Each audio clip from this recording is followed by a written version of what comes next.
Setelah kita melewati jalur sungai yang ekstrim di video sebelumnya, sekarang kita berlanjut melintasi sebuah lahan sawit yang sangat luas di sini ya.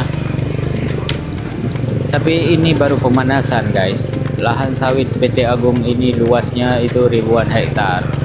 Lahan sawit milik PT Agung ini luasnya nggak ada habisnya.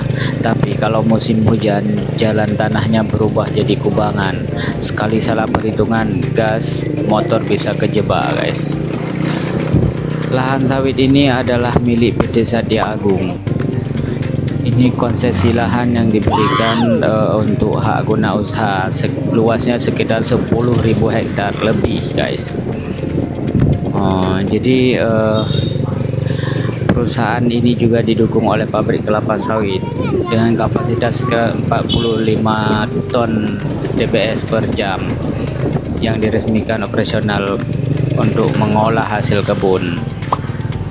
Perkebunan besar ini kewenangannya berada di bawah Kementerian ATR BPN, mengingat skala luasnya itu di atas 1.000 hektar. Jadi akibat adanya lahan ini, dulunya hutan, sekarang berubah jadi tumbuhan monokultur sehingga menggusur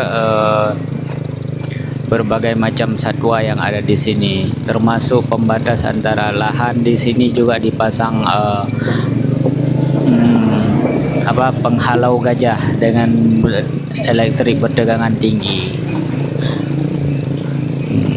Jadi lahan ini juga kerap memicu dinamika sengketa agraria antara warga dan pihak manajemen perusahaan karena kerap kali memanfaatkan militeristik dalam penanganan untuk pelepasan lahan.